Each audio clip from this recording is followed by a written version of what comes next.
So I'm gonna record this audio to help with audio reading as we're reading in class. Sometimes, we can't always find the audio online. So this is to help students and hopefully it'll be helpful to everyone. So I'm gonna share my screen and we're going to read a text from Common Lit. It's called Where I'm From. Okay. And this is a memoir. All right.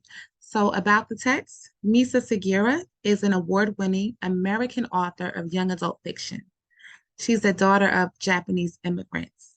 She was raised in a mostly white suburb of Chicago, where as the only Asian student in her school, she often felt like an outsider. In this story, a young woman remembers moments from her youth as she learns to better understand and appreciate her bicultural identity as a Japanese American. Okay,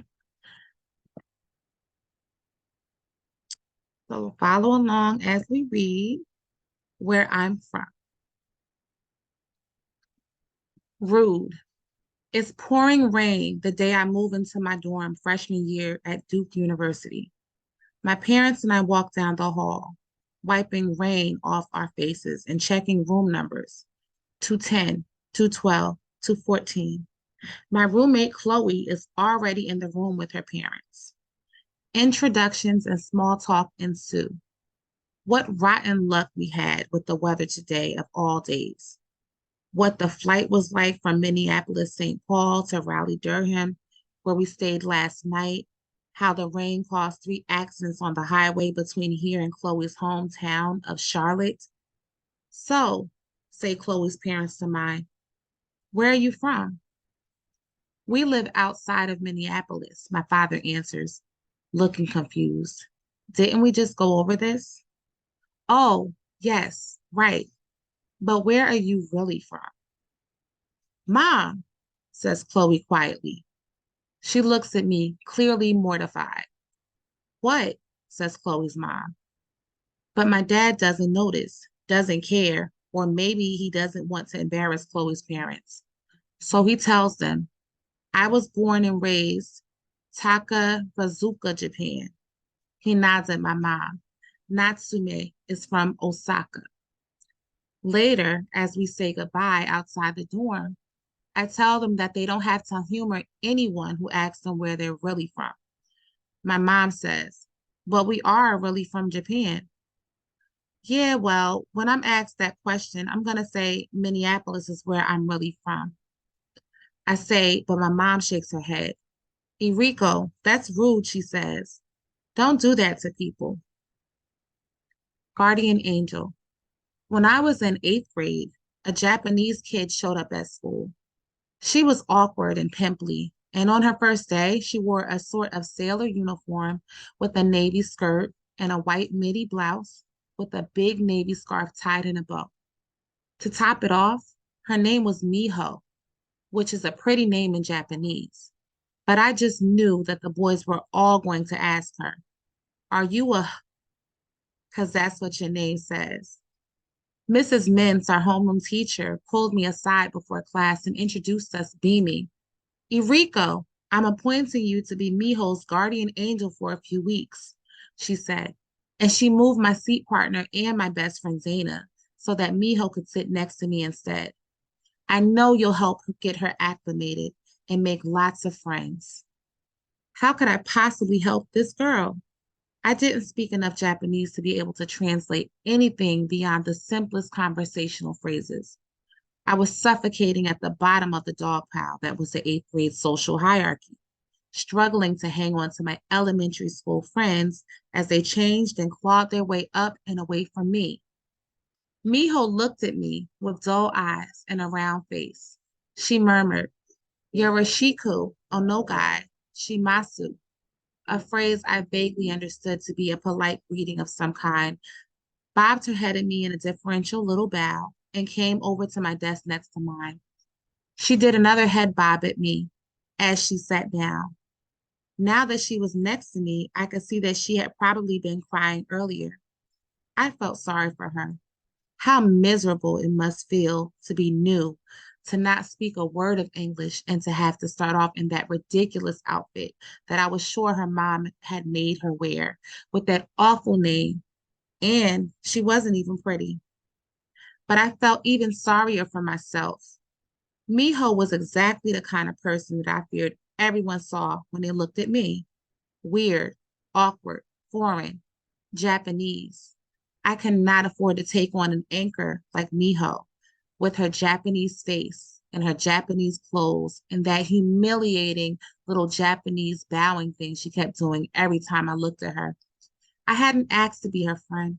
I told myself it wasn't fair to lump me with her just because she came from the same country as my parents.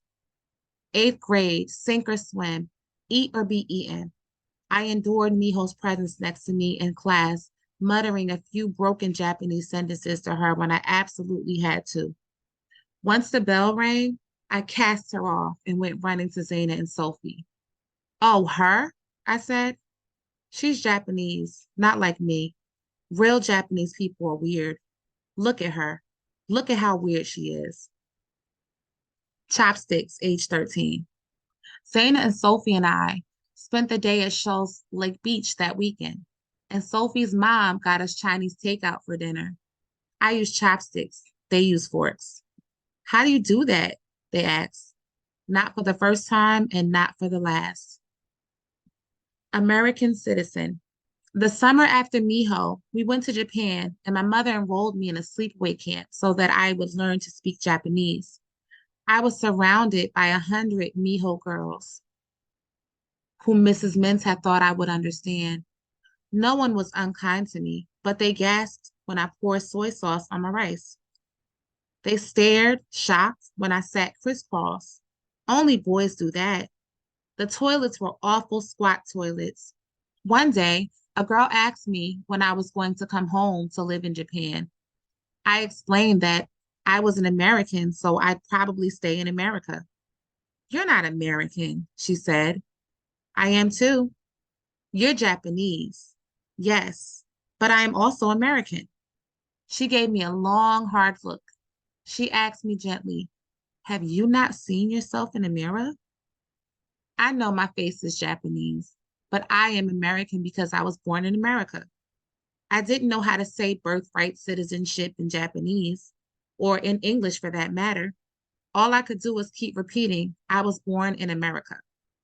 She shook her head. Make sure you look in the mirror when you get home. You're definitely Japanese. Chopsticks, age 18. My roommate Chloe's mom visits Duke one weekend and takes us out for sushi. She asked me, can you use chopsticks? Double. Shortly after that week of sleepaway camp in Japan, my mother and I passed a Starbucks on the way back from the train station to my grandmother's house in Osaka. It was a steam bath outside, and I was dying for a taste of home. I asked my mother to come to the counter with me to help me order, but she insisted I try ordering on my own first. It's practically the same menu, she said, even the sizes. So I walked to the counter and ordered a grande double chocolate chip frappuccino. I said it slowly so that the barista could understand me. I got a blank stare in return. Grande, I said. I held my hands in the air, one over the other, grande height apart. Double chocolate chip frappuccino. I pronounced everything carefully.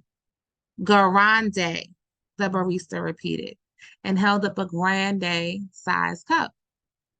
Frappuccino, I nodded, encouraged. Double chocolate chip. Nothing. Double, I said slowly. I held up two fingers and said, "Ni," for good measure. Two isn't quite the same as a double, but it seemed close enough. Before I could continue, the barista furrowed her brow and reached tentatively for a second cup. No, no, I said. Double, double. She shook her head apologetically. I looked desperately at my mother.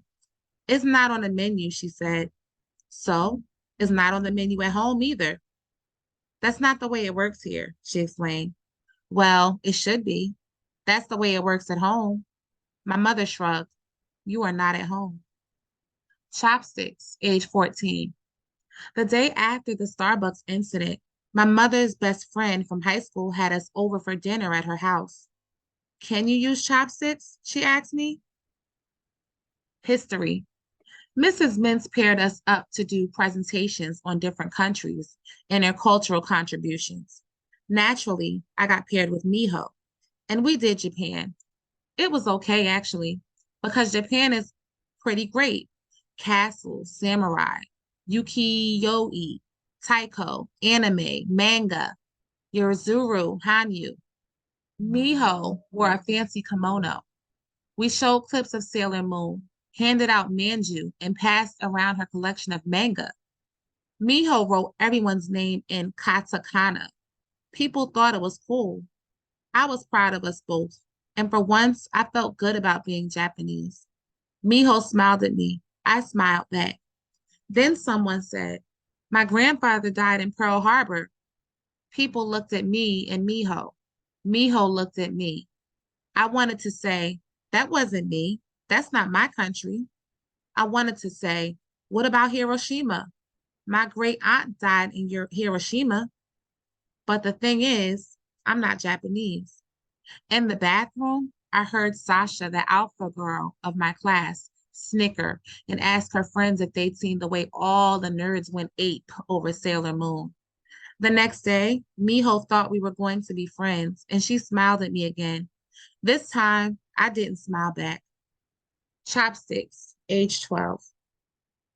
I wore them in my hair once after seeing a picture of a fashion show online. Sophie and Zaina thought it was cool. My mother thought it was disgusting. Would you wear a fork in your hair? She asked. We. I am home from college and my dad takes me for burgers and shakes at the diner. While we eat, he asks why I supported a Native American protest of an oil pipeline being built near the land. First of all, it's a threat to their supply of clean water. And second of all, it goes through land that's sacred to them. After we basically wipe them out and force them to live on reservations, the least we can do is respect their wishes about something that affects their lives now. Why do you say we? My father asked. Our family was still farming rice in Japan when that happened, and you're not even white. Because I have to think about that one for a moment, because it was America that did it, and I'm American. What do you say when you talk about Hiroshima? When Haruna Abasan died? Who is we then? I don't have a good answer to that question. Do you say we when we're talking about America today? Well, yeah, even when the government does something you disagree with, like weak gun control or anti-immigration laws, still we, they. My dad shakes his head. English is hard. I don't think it's just English that's hard. Fear. 3 months after she arrived, Miho went back to Japan to live with her aunt. My mother blames me. You were mean to her, she said. Ma, the girl was a freak. We had nothing in common. You expect me to give up all my friends to be friends with something like that?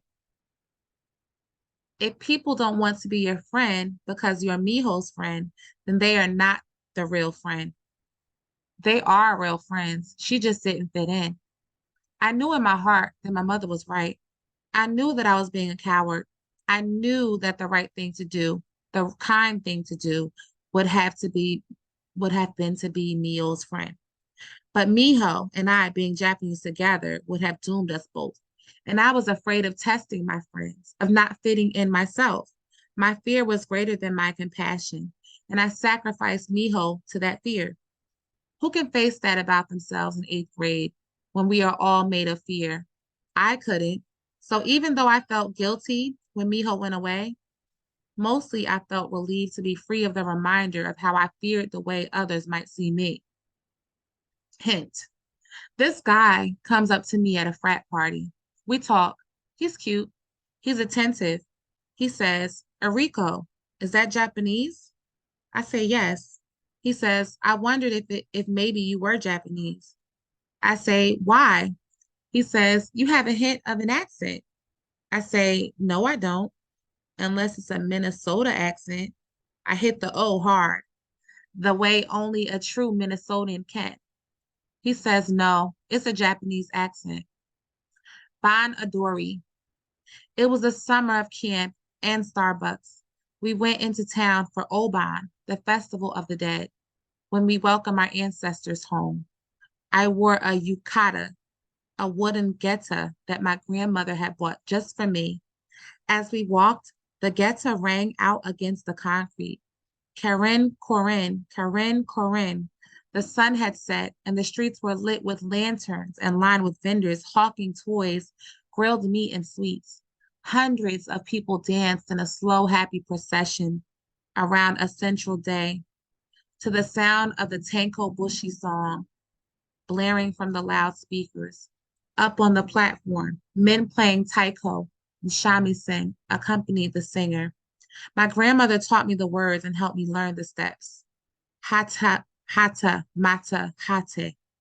Kasude, kasude, ata madori. It was a dance about mining for coal under the moon. Dancers mined digging, then swinging a sack full of coal over their shoulder, putting it in a cart and letting it go. I moved my hands left, then right, clapped them together, swept them wide. I took 4 steps forward, then 2 steps back, 2 forward, then one back again. We bought Hanabi to take home with us and crouched on the street in front of the house and watched the tiny balls of orange fire spark and snap at the ends of the rice straws that we held in our hands. My grandmother served us glasses of barley tea and sent us inside to bathe and go to bed. I could feel the tradition in my bones. When I close my eyes, can still feel it. Where are you really from?